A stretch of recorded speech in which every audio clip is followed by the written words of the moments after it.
সুপ্রিয় দর্শক, আজকের আলোচনা আপনাদের সকলকে স্বাগত জানিয়ে শুরু করছি। India Pakistan war 2025।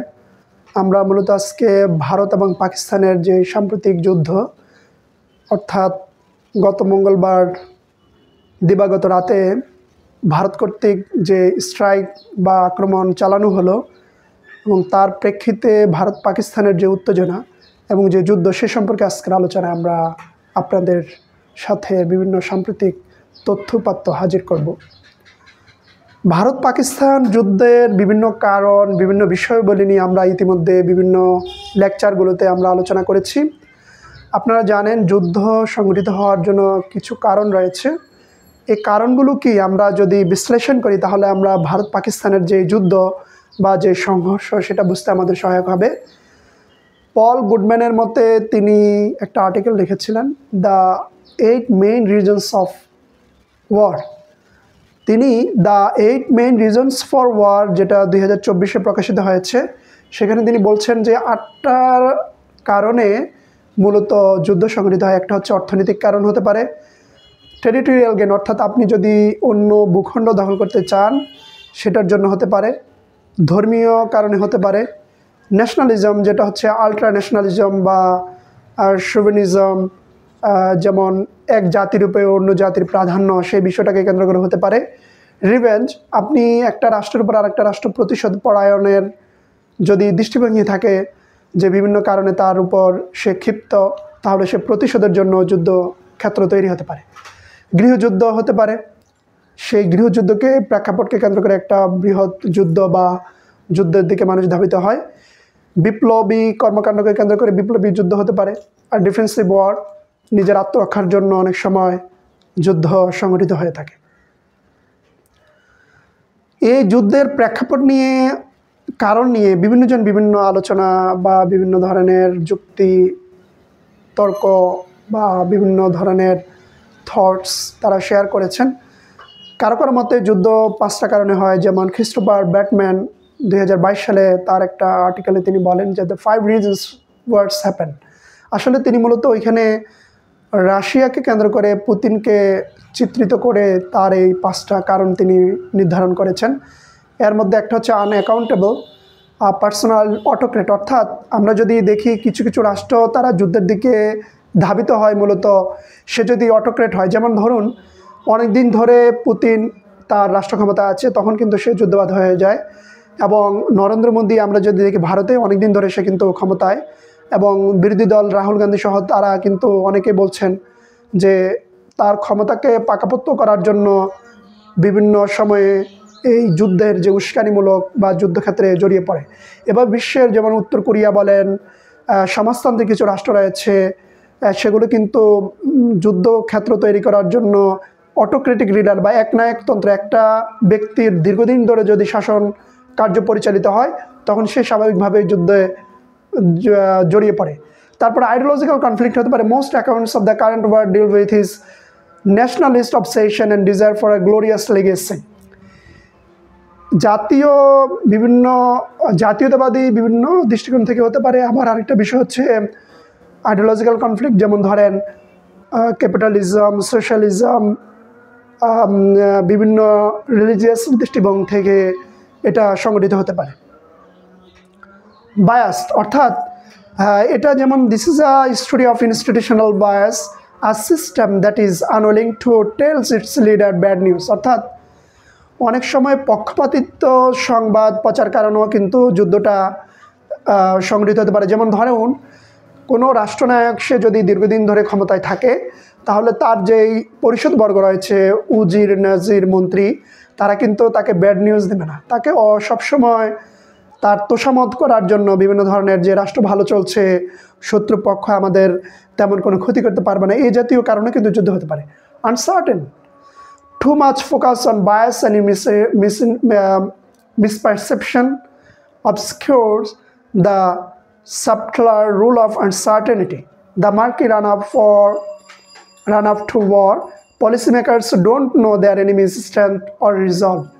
অনিশ্চয়তা, এটাকে আসলে মূলত বিভিন্ন ধরনের মিসপারসেপশন, অর্থাৎ ভুল দৃষ্টিভঙ্গি, পক্ষপাতিত্ব এবং অর্থাৎ বিভিন্ন ধরনের যে শত্রুপক্ষের যে স্ট্র্যান্ডগুলো আছে সেগুলো না জানা, এবং এই অনিশ্চয়তা আসলে একটা রাষ্ট্রের জন্য তখনই বিপজ্জনক হয়ে যায় যখন তার নীতি প্রণেতা এবং তার যারা নিরাপত্তা পরিষদে আছে তারা যদি তাকে রাষ্ট্রনায়ককে ভালো মতো ইনফরমেশন না দেন, সেক্ষেত্রে অনেক সময় অনিশ্চয়তা থেকে এক ধরনের একটা যুদ্ধের পরিস্থিতি তৈরি হতে পারে।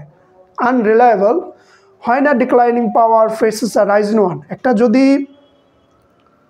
মানে একটা উদীয়মান শক্তি যদি যখন বৃদ্ধি পেতে থাকে এবং আরেকটা শক্তি যখন তার শক্তি ক্ষয় হয়, সেক্ষেত্রে কি হয়?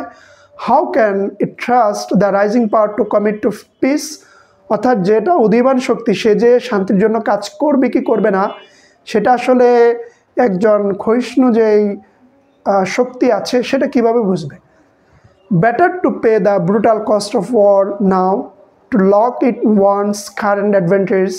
Some scholars argue that such shifts in power and the commitment problems they create are the root of every long war in history, from World War I to the US invasion of Iraq. অর্থাৎ এখানে তারা বলতে চাচ্ছে যে প্রথম মহাযুদ্ধ থেকে শুরু করে যুক্তরাষ্ট্র কর্তৃক যে ইরাকে হামলা হলো, এগুলো কিন্তু আসলে এই আনরিলায়েবল একটা প্রেক্ষাপটকে কেন্দ্র করেই কিন্তু এটা তৈরি হয়।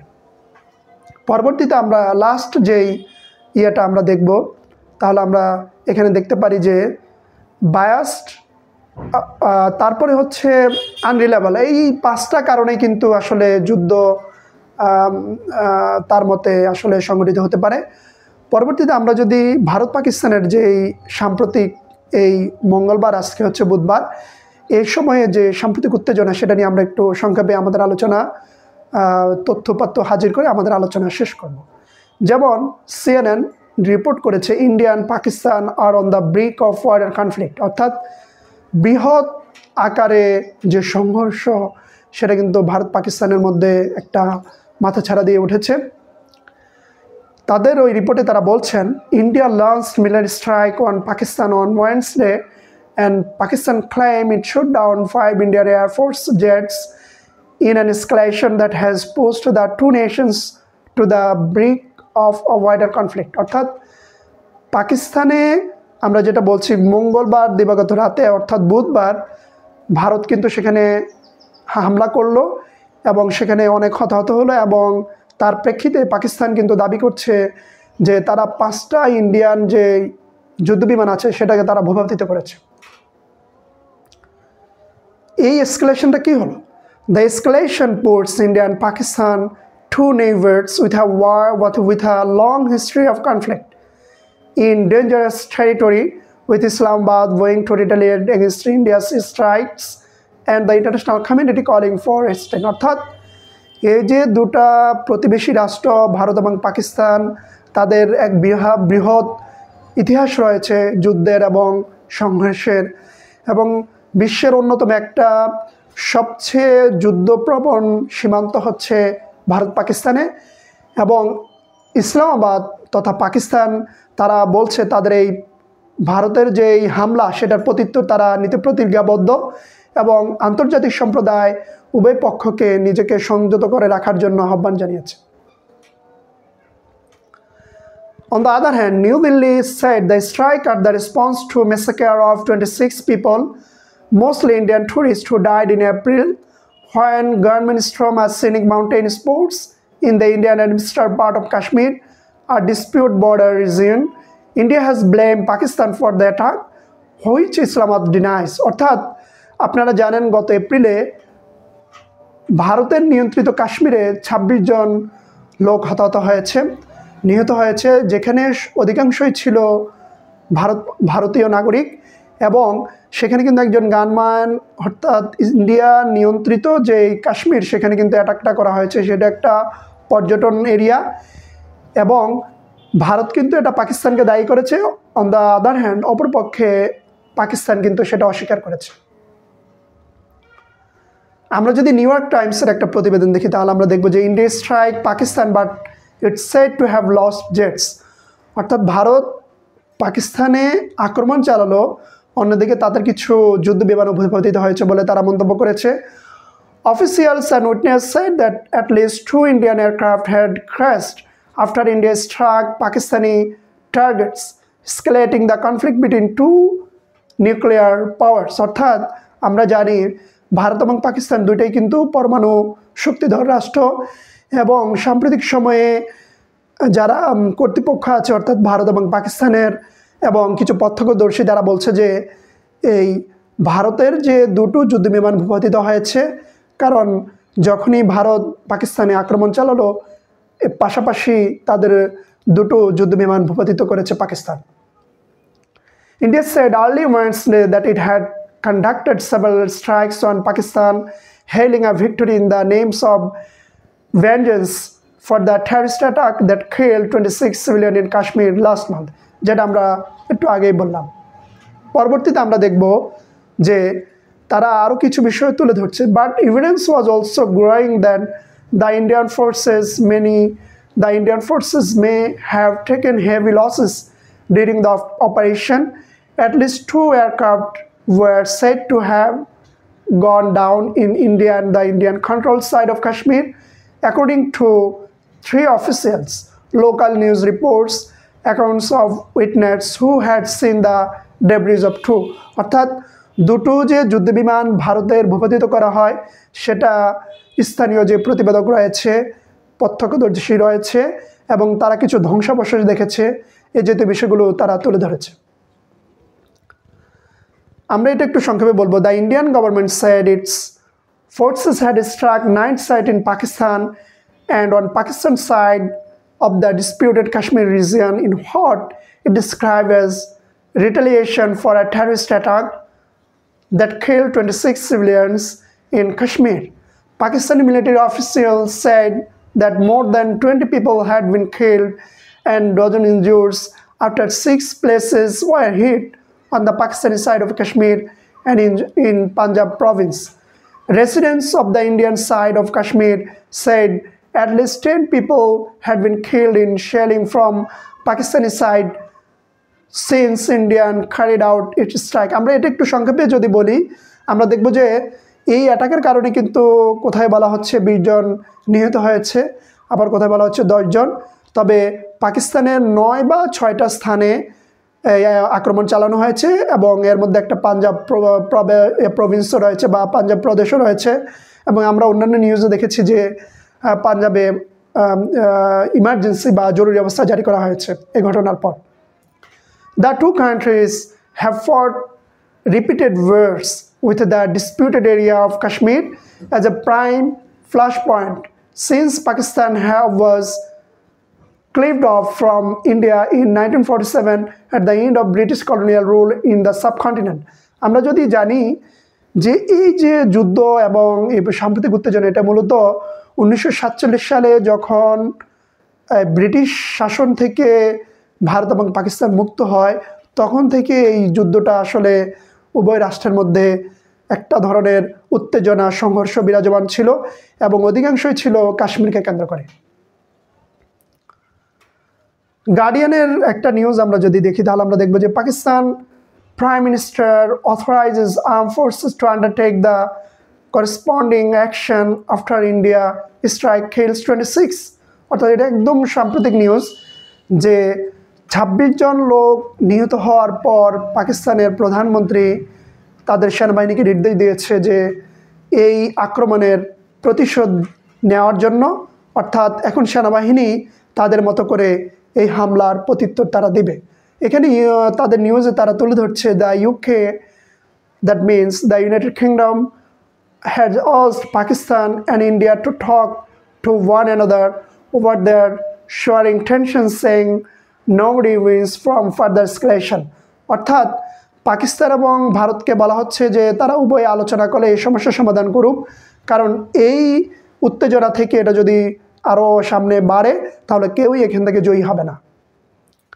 Prime Minister of UK, Keir Starmer, said that the UK was engaging urgently with both countries, encouraging dialogue, de-escalation and the protection of civilians. অর্থাৎ আপনারা জানেন এই যুক্তরাজ্যের প্রধানমন্ত্রী কের স্টারমার তিনি বলেছেন যে আমরা উভয় পক্ষের সাথে খুব আন্তরিকভাবে তাদের সাথে আমরা যোগাযোগ রাখছি এবং আমরা উভয়কে বলছি তারা যাতে একে অপরের সাথে সংলাপ করে এবং এই যে সংঘর্ষটা তারা একটু এটা স্থগিত করে, অর্থাৎ এটা কমিয়ে নেয় এবং বেসামরিক নাগরিক যারা রয়েছে তারা কিন্তু যাতে তাদেরকে প্রোটেকশন দেওয়া হয়।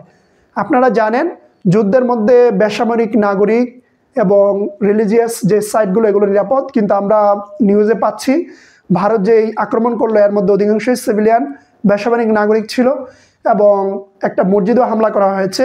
অর্থাৎ আন্তর্জাতিক আইন এবং যুদ্ধের আইন অনুযায়ী আপনি কোনো বেসামরিক নাগরিক এবং কোনো ধর্মীয় ক্ষেত্রে আপনি কিন্তু হামলা করতে পারেন না।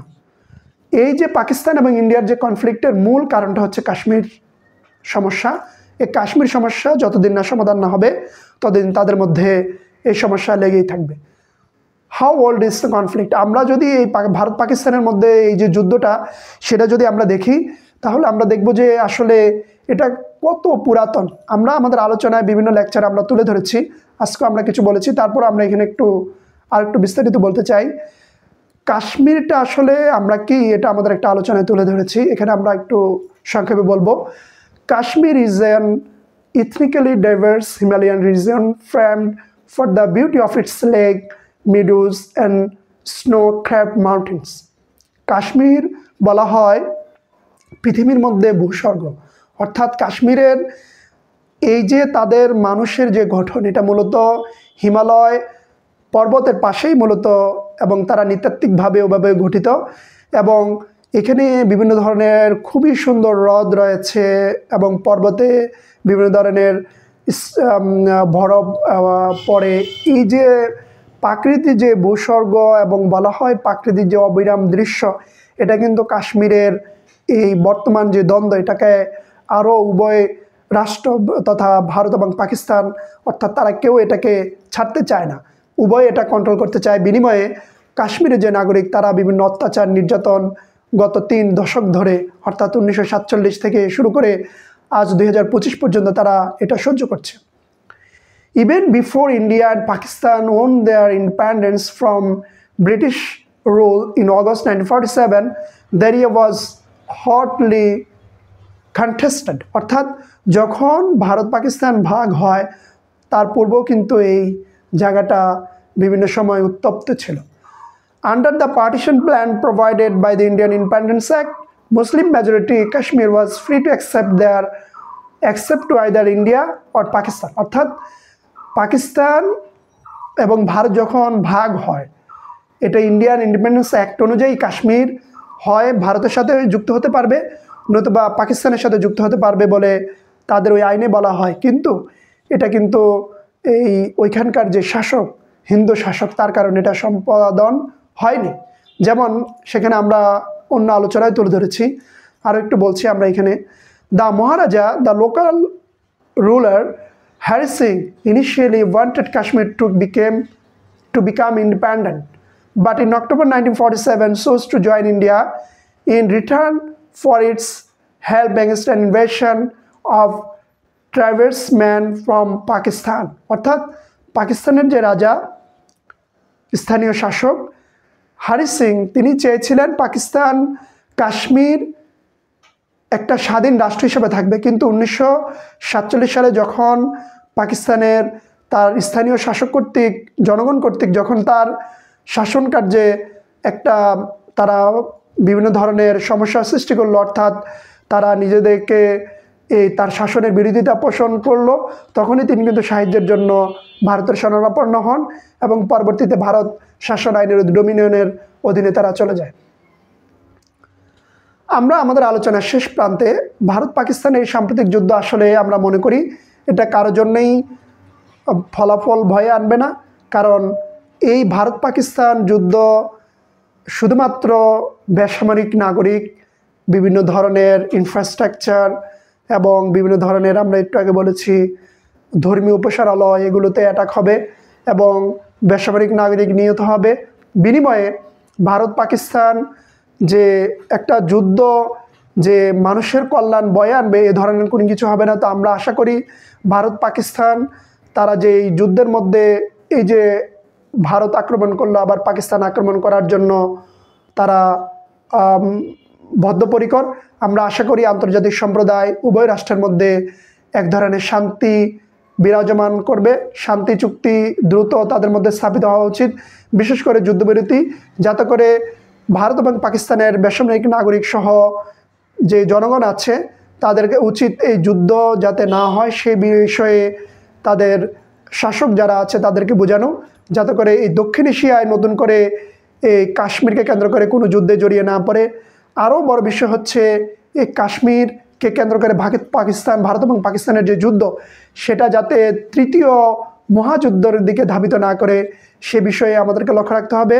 এবং বাংলাদেশের যে আকাশ প্রতিরক্ষা এবং সীমান্ত আমাদেরকে নিরাপত্তা জোরদার করতে হবে, এবং এই উভয় রাষ্ট্রের মধ্যে যে যুদ্ধ পরিলক্ষিত হচ্ছে সেখান থেকে আমাদের জনগণকে নিরাপদ রাখার জন্য আমাদেরকে স্বাধীন এবং সার্বভৌম বাংলাদেশ তৈরি করার জন্য আমাদের সবসময় ঐক্যবদ্ধ থাকতে হবে। এবং যে কোনো ধরনের ফরেন অ্যাগ্রেশন বা বৈদেশিক আক্রমণ আমাদেরকে প্রতিহত করে এই বাংলাদেশকে টিকিয়ে রাখতে হবে।